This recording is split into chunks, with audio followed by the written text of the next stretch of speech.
Bom dia, meus irmãos, graça e paz. Amém? Para mim é um motivo de muita alegria estar aqui nesta manhã, compartilhando da palavra de Deus e também participando dessa festa maravilhosa.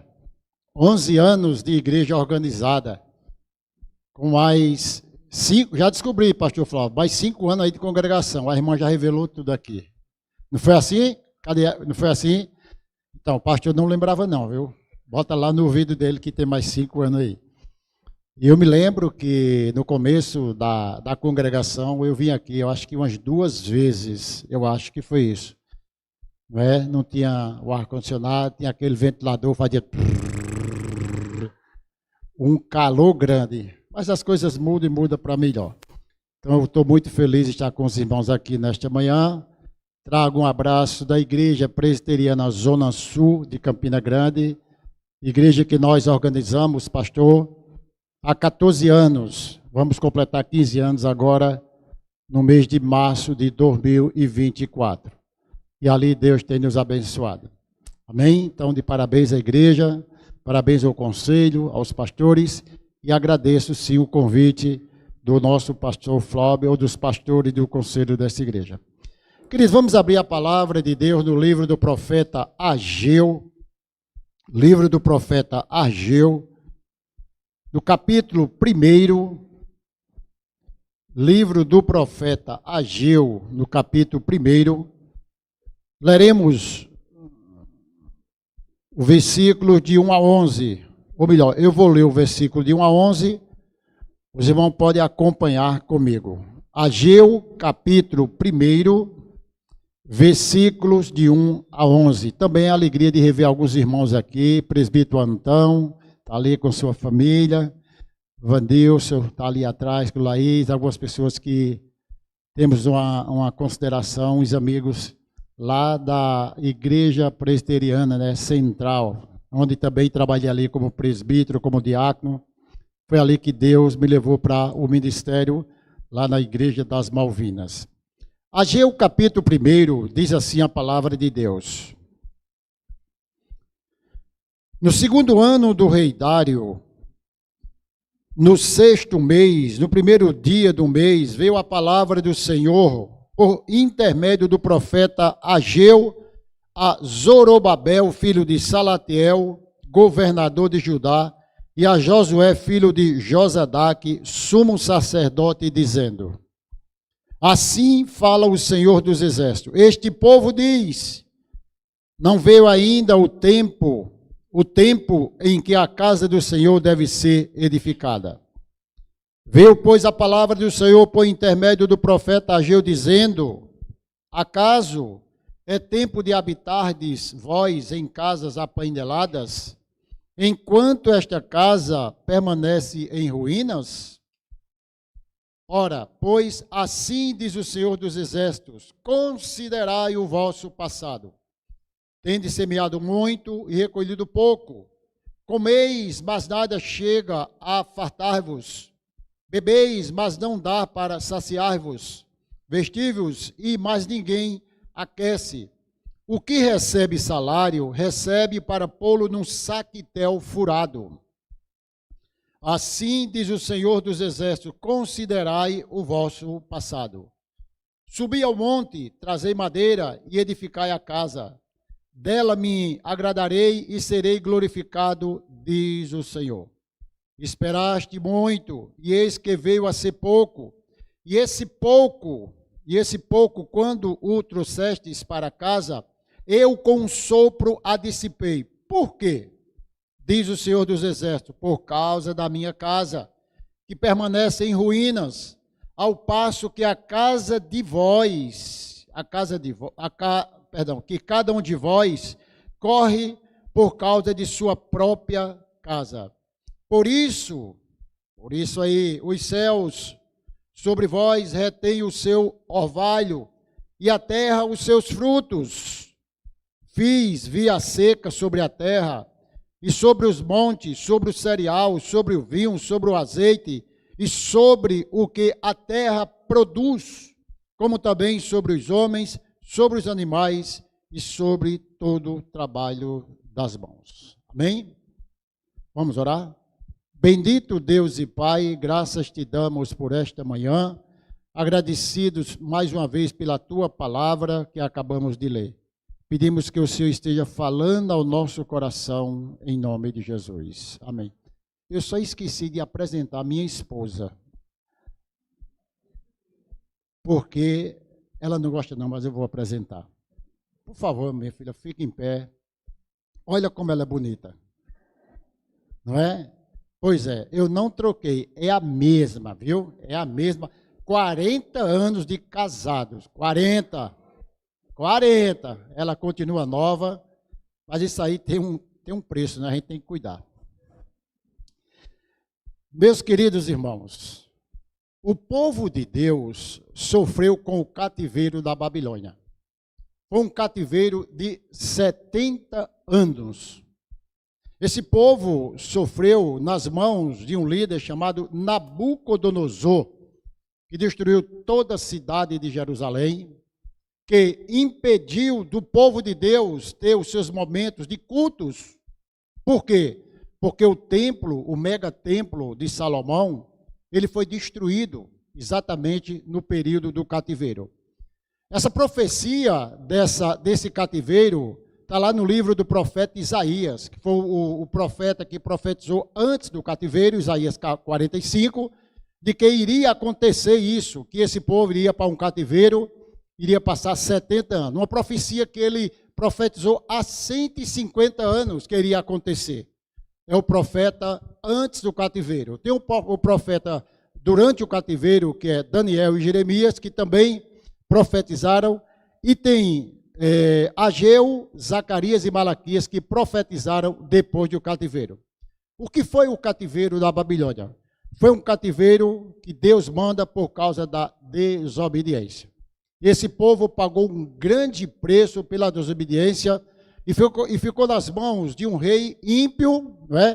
Que agora dominara toda aquela nação. Destruir a cidade, destruir o templo, o megatemplo, e eles não tinham aonde fazer as suas reuniões. Lá em Ezequiel, em Daniel, no capítulo 6, tem uma expressão lá que Daniel sobe lá no templo 3 vezes ao dia, orava, era praticamente a oração que eles faziam, não abertamente, mas secretamente. E o que aconteceu é que o Deus que profetizou que levava esse povo lá para o cativeiro, foi o mesmo Deus que profetizou que traria de volta esse povo do cativeiro. E foi exatamente o que aconteceu. Deus traz aquele povo de volta, usa um ímpio, um homem chamado Ciro, está lá no capítulo 45 de Isaías. Ele chama meu servo. Chamar um ímpio de servo. É muito comum Deus chamar, não é? Um homem como Moisés para libertar a nação, mas chamar um ímpio de servo, ele chama exatamente no capítulo 45 para libertar aquele povo de um cativeiro. E o povo volta. Eles recomeçam a vida normalmente, cada um para a sua casa, para o seu trabalho. Agora, eles dão início ao templo que fora destruído. Aquele templo que fora destruído, eles dão início àquele templo, mas por causa de algumas dificuldades, afrontas, entre outras coisas, eles pararam. Eles pararam e passaram aproximadamente 15 ou 16 anos com o templo somente o esqueleto. Eles começaram, tiveram a sua vida normal e viveram agora cuidando, né, cada um da sua casa, dos seus negócios, dos seus afazeres, e o templo ficou lá, feito um esqueleto. E agora se levanta a primeira profecia, depois do cativeiro da Babilônia, que é exatamente com o profeta Ageu. Por quê? Porque o povo estava acomodado.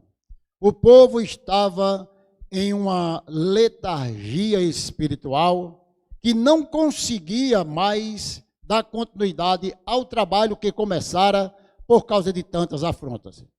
Se nós formos parar a obra de Deus por causa de afronta, nós não estaríamos aqui hoje. Se nós formos parar de fazer a obra de Deus por causa de alguma coisa que acontece, nós não estaríamos aqui. Porque trabalhar na obra de Deus é um grande desafio. E é por isso que nós estamos aqui nesta manhã. Então, o que acontece é que Ageu agora, ele chama este povo para uma conversa, não é? Deus manda Ageu chamar esse povo para uma conversa muito séria. E ele começa dizendo assim, mostrando a questão das prioridades da vida. O que é prioridade para você? Não é? Esse povo, ele não estava nem aí com o que estava acontecendo, apesar de ter sido ameaçado, mas não era uma desculpa, não tinha argumento para eles pararem a obra de Deus. E agora Deus vai falar, através do profeta Ageu, exatamente o que eles estavam vivendo e precisando. E diz assim, no segundo ano do rei Dário, no 6º mês, no primeiro dia do mês, veio a palavra do Senhor por intermédio do profeta Ageu, a Zorobabel, filho de Salatiel, governador de Judá, a Josué, o sumo sacerdote. A palavra foi dirigida ao líder, especificamente, mas ao povo também. Porque o povo também era culpado dessa letargia. O povo era culpado de tudo estar parado, não somente o líder é muito importante, mas Deus, quando cobra, ele cobra da liderança e cobra do povo. Lá em Malaquias, no capítulo 1, Deus fala exatamente em relação a esse mesmo tema, que Deus cobra dos líderes, aqueles que brincavam com a obra de Deus, como também com o povo. Não somente o líder pode enganar, como o povo também é enganado. Claro que não é o nosso contexto. Mas ele fala aqui nesse texto exatamente para os governadores, e no versículo 2, ele vai diretamente para quem? Para o povo. Assim fala o Senhor dos Exércitos, dizendo, este povo diz, não veio ainda o tempo, e repete, o tempo 2 vezes, em que a casa do Senhor deve ser edificada. Perceba que ele fala, este povo, é muito comum você ver Deus falando assim, o meu povo, mas por que ele fala este povo? É uma expressão de desagrado, é alguma coisa que Deus estava desagradando da atitude daquele povo. Não é que Deus deserdou aquele povo, mas é que eles estavam entristecendo o coração de Deus, e o Senhor precisava mostrar que estava insatisfeito com aquele povo. Por quê? Era o povo de Deus, era o povo escolhido por Deus. Nós somos povo de Deus, responsáveis pela casa de Deus, em construir a casa de Deus, em fazer pela casa de Deus. Vocês chegaram até aqui, 11 anos de igreja, 17 entre igreja e congregação, porque o povo ajudou, porque o povo deu as mãos, porque vocês se levantaram junto com a liderança para construir essa igreja, para fazer esse povo prosperar. E é tanto que o trabalho é de Deus, que tem 4 congregações, e Deus tinha abençoado essa igreja. Perceba que não é somente a liderança que é responsável, mas o povo. Mas era esse povo aqui que agora estava sendo cobrado por Deus, porque o povo estava parados sem fazer a sua obra. E essa é uma expressão de desagrado a Deus, que eles disseram, não é tempo. Agora perceba, o pior da desculpa do povo é ainda colocar, por cima de tudo isso, a providência de Deus no meio de suas desculpas. Ele diz, ainda não veio, não é o tempo. É como se ele estivesse agora, pastor, dizendo, Deus ainda não abriu as portas, Deus ainda não mandou. Eles usam a providência de Deus agora para atestar as suas irresponsabilidades, os seus comodismos. Eles usam a providência de Deus, dizendo, vocês fiquem tranquilos que nós sabemos a hora de recomeçar. E eles estavam errados. É tanto que eles estavam errados, que Deus manda o profeta falar de uma forma muito direta. Por quê? Porque sempre eles colocavam desculpas. E o pior, pastor Flávio, é que esses homens citavam uma providência de Deus em defesa de sua negligência. Se você perguntar, talvez, a alguns jovens, não todos, claro, aqui uma igreja muito jovem, o jovem vai dizer assim: ainda não é hora, eu sou muito jovem, eu tenho 17 anos, eu tenho que terminar o meu curso. Aí quando o jovem cresce, não é? Eu tenho que casar, eu tenho que fazer um concurso, eu tenho que arrumar um emprego. E quando casa, eu tenho que ter filhos, não tenho tempo, deixa isso para as pessoas mais velhas, e vai crescendo, e quando chega velho, eu não tenho mais idade, isso é para os jovens, e sempre há uma desculpa para não fazer a obra de Deus. Perceba que Abraão, ele começou a sua história velho, com mais de 70 anos, não é? Dizem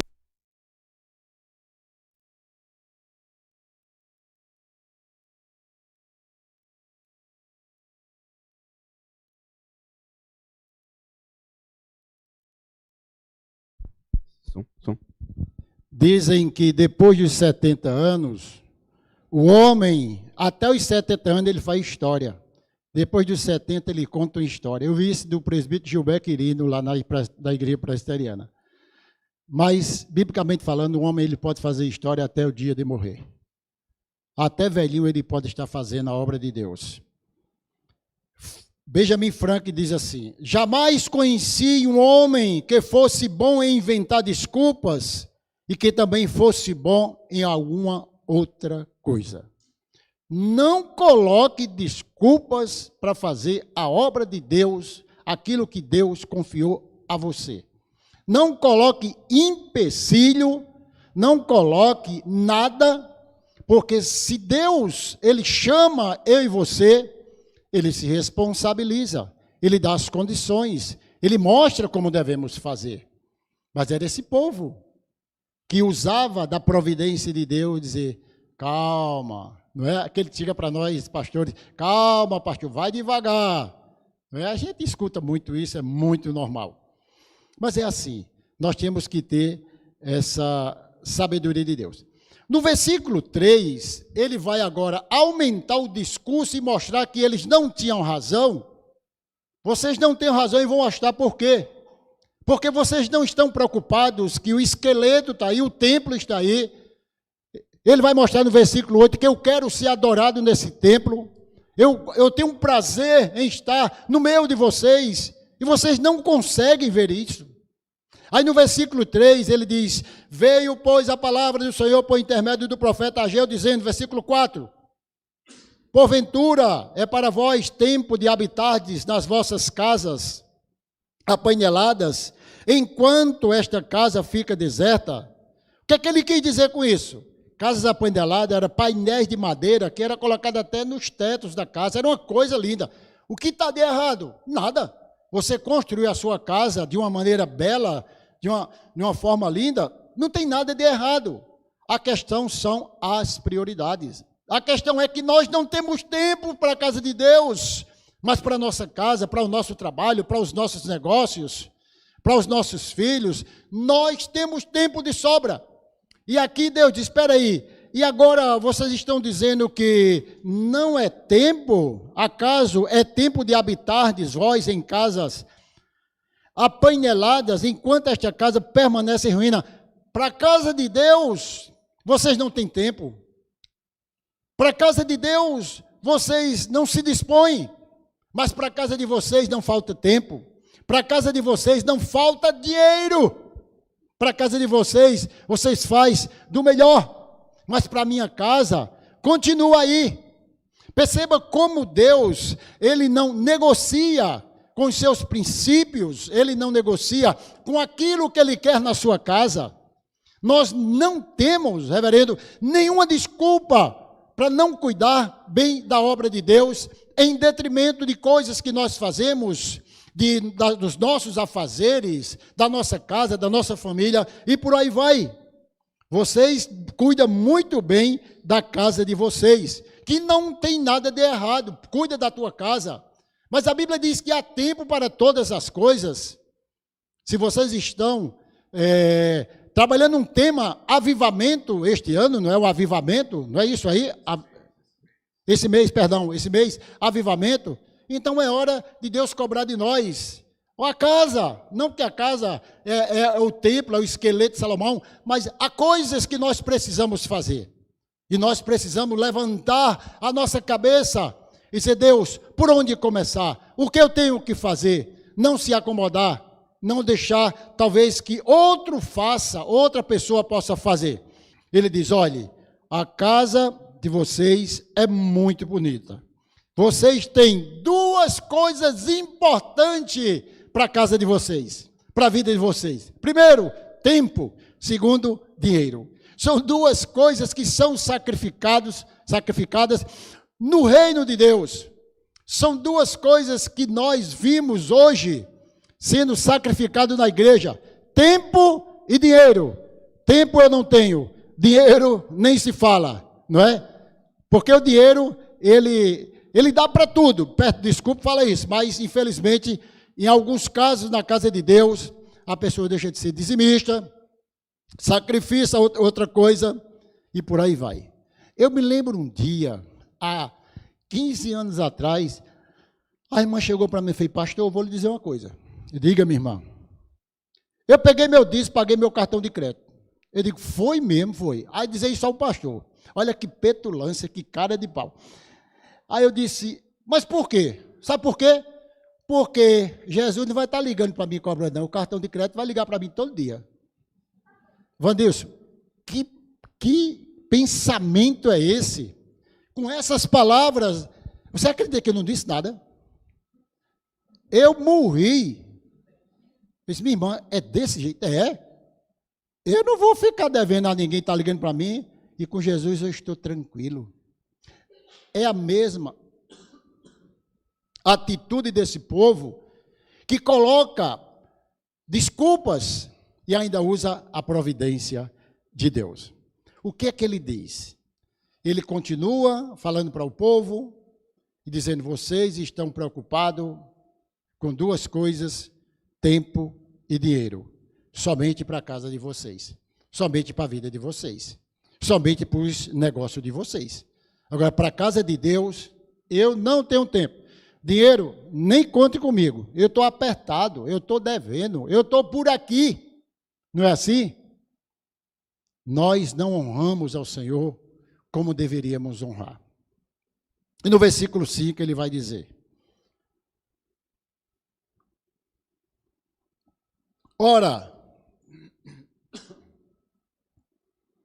pois assim diz o Senhor dos Exércitos, considerai o vosso passado, tendes semeado muito, recolhido pouco, comeis, mas não chega para fartar-vos, bebeis, mas não dá para saciar-vos, vestivos, mas ninguém se aquece, e o que recebe salário, recebe para pô-lo num saquetel furado. Assim diz o Senhor dos Exércitos, considerai o vosso passado. A expressão considerar, o verbo é meditar, pensar de forma cuidadosa, não tratar com desprezo. Ah, isso é besteira, isso é conversa, deixa para lá. Precisa ver. E a ideia aqui de considerar não é a partir do que estava simplesmente ouvindo de Deus, mas sim do que estava vendo, o que eles viam com os próprios olhos. Considerem. Há duas maneiras dele considerar essa situação. Primeira maneira, considere o que você está vendo. Medite, pare. A igreja precisa ou não precisa de você? Quando eu digo precisa de você, entenda só, não é que Deus está morrendo, procurando você para trabalhar, não é? Quando Deus insiste com Jonas para ir lá para Nínive, não é porque Deus precisava de Jonas, é porque Jonas precisava de Deus. É porque Jonas seria abençoado em obediência a Deus. Quando Deus insiste com você em fazer a obra através de você, não é que Deus diz assim, pelo amor de Deus, me ajuda, a casa está morrendo. Nada disso. Apenas é bom para você, é bom para mim, é bom para nós. O que Jonas não entendeu lá é que ele achava que ele era importante e Deus poderia talvez perdoar ou deixar para lá. E ele disse, considerar o passado. Primeiro, considero a partir do que você está vendo, não o que lhe disseram. Segundo, considerar o passado tinha muito bem a ver com alguém que vinha, que sofrera com o cativeiro, com tudo que eles tinham vivido lá atrás. É exatamente nesse contexto que eu acho que Davi, não sei, que escreve o Salmo 126, quando o Senhor restaurou a sorte de Sião, ficamos como? Quem sonha? Que sonho é aquele? O que é que Davi quis dizer? Nós estamos beliscando, nós estamos sonhando, porque nós éramos escravos, nós vivíamos em derrota. E aquele sonho, sabe qual era o sonho? Não é o sonho de conhecer os 10 pontos turísticos do mundo, Torre Eiffel, entre outros, por aí vai. Não é o sonho, talvez, de um concurso, de uma conquista. O sonho, pastor, era exatamente sonhar com a libertação. Deus, nós estamos sonhando porque fomos libertos.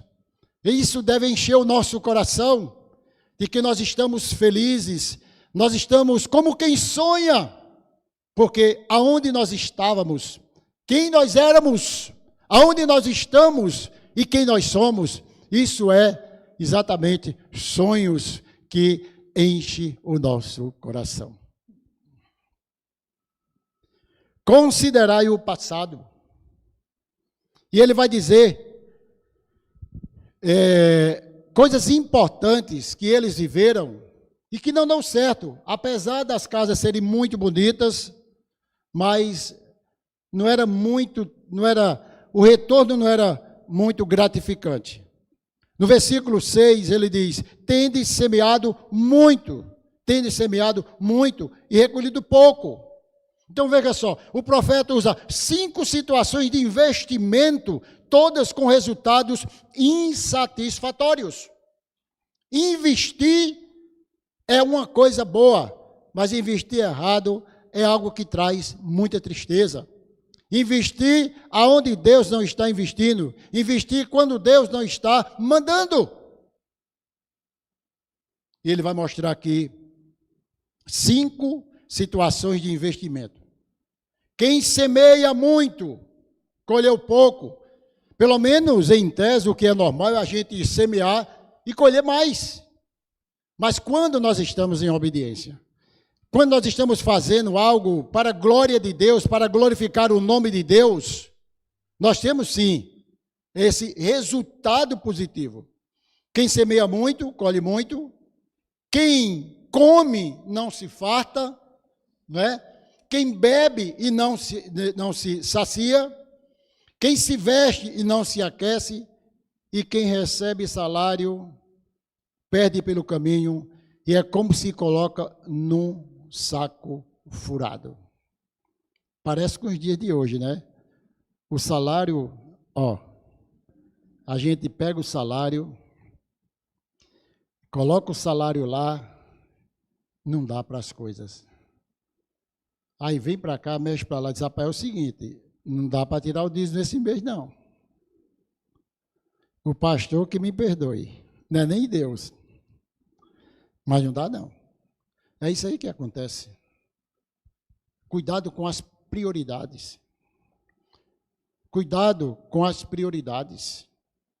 Ele mostra aqui resultados insatisfatórios, porque eles estavam fazendo tudo contrário à vontade de Deus. No versículo 8, ele continua mostrando ao povo a insatisfação. E eu acho uma coisa linda aqui, pastor, é que ele traz a profecia, ele mostra aonde foi o problema, não é? E ele começa a mostrar o caminho. Aconteceu isso aqui, bota para trás, reseta e anda. No versículo 8, ele vai mostrar agora como se deve fazer. Como se deve fazer. Subir ao monte, trazer madeira, edificai a casa, E ele mostra por que queria construir essa casa. Suba ao monte, traga madeira, edifica a casa, dela me agradarei e serei glorificado, diz o Senhor. Olha, o povo estava sendo instruído por Deus, primeiro, reconhecer, olhe para aqui, reconhecer que errou, reconhecer que parou no tempo e no espaço, reconhecer que foi negligente na obra de Deus. Agora, depois do reconhecimento e as reflexões dos versículos anteriores, ele vai mostrar agora, vamos fazer a obra. Como Deus, ele é gracioso, misericordioso, bondoso, onde ele está dando a segunda chance para mim e para você. Deu para Jonas, segunda chance. Jonas vai lá, prega a palavra de Deus, um pouco insatisfeito, ingrato, mas foi, que não deve ser o caso, claro. Subiu ao monte, porque desta casa, eu me agrado e serei glorificado, diz o Senhor. Então, o que Deus está dizendo é que Ele se agrada da sua obra, é que Ele tem prazer de estar aqui, é que Ele tem prazer no serviço que nós fazemos, na obra que nós realizamos. Ele está dizendo, eu tenho prazer da maneira que você me adora, não da sua maneira, a maneira que a Bíblia diz que devemos adorar Ele. Não é uma questão de inventar uma adoração, não é uma questão de trazer novidade para o púlpito, para o culto, que é o que nós vimos, infelizmente, nos dias de hoje. Tantas invenções, tantas coisas, lamentavelmente. Mas ele fala, primeiro, ele se agrada. Segundo, ele é glorificado. Traga madeira, eu serei glorificado no meio de vocês. Partindo já para o final, versículo 9, ele mostra o caminho, tem que fazer dessa maneira, e parece que ele volta com uma ameaça. O bom dessa história, escute isso aqui, o bom dessa história, que continua do versículo 12 ao versículo 15, é que o povo atende ao Senhor. Não vou falar hoje, já seria até outra palavra. O povo atende ao Senhor. O povo obedece ao Senhor. A parte boa da história. No capítulo 2, nós vamos ver quando aquele povo está preocupado com o que eles estavam fazendo, pensando na casa anterior, pensar no templo de Salomão, pensar no ouro, na prata, na madeira, nas coisas boas, era uma afronta. Eles falaram, nós não temos dinheiro, nós não temos o que fazer. É quando ele diz aquele versículo que é mal interpretado hoje, minha é a prata, meu é o ouro, diz o Senhor dos Exércitos. A glória desta última casa será maior do que a da primeira, diz o Senhor dos Exércitos. O que ele estava dizendo com isso? Homem, não se preocupe com ouro, não se preocupe com prata, se preocupem quem é que está no templo, se preocupem com quem vai estar no meio de vocês. A glória dessa casa, ela será melhor. A glória dessa casa, ela vai ser melhor, não porque vai ter ouro, não porque vai ter prata, mas porque tem a presença de Deus. Quando Deus está presente no meio da igreja, pode ter ouro, pode ter prata, não é?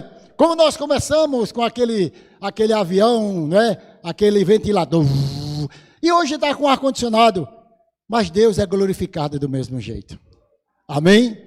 Deus, ele é glorificado do mesmo jeito. E quando chega agora no versículo 9, ele vai mostrar agora que há uma insatisfação, há uma direção para o povo, e ele mostra de que as coisas aconteceram de forma errada por causa da desobediência.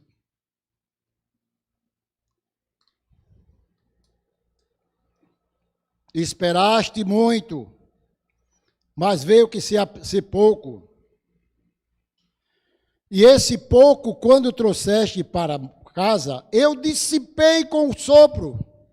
Por quê? Diz o Senhor Exércitos, por causa da minha casa, que está deserta, enquanto cada um de vós corre para a sua própria casa. Versículo 10. Por isso, retém os céus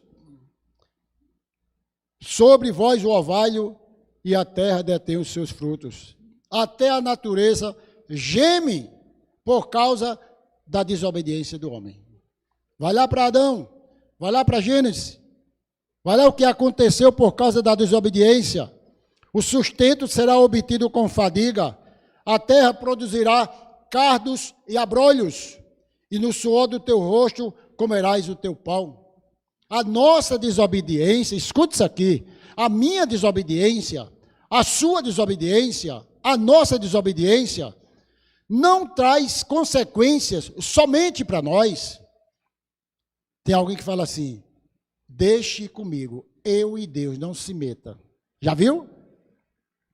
Isso é um problema meu e Deus.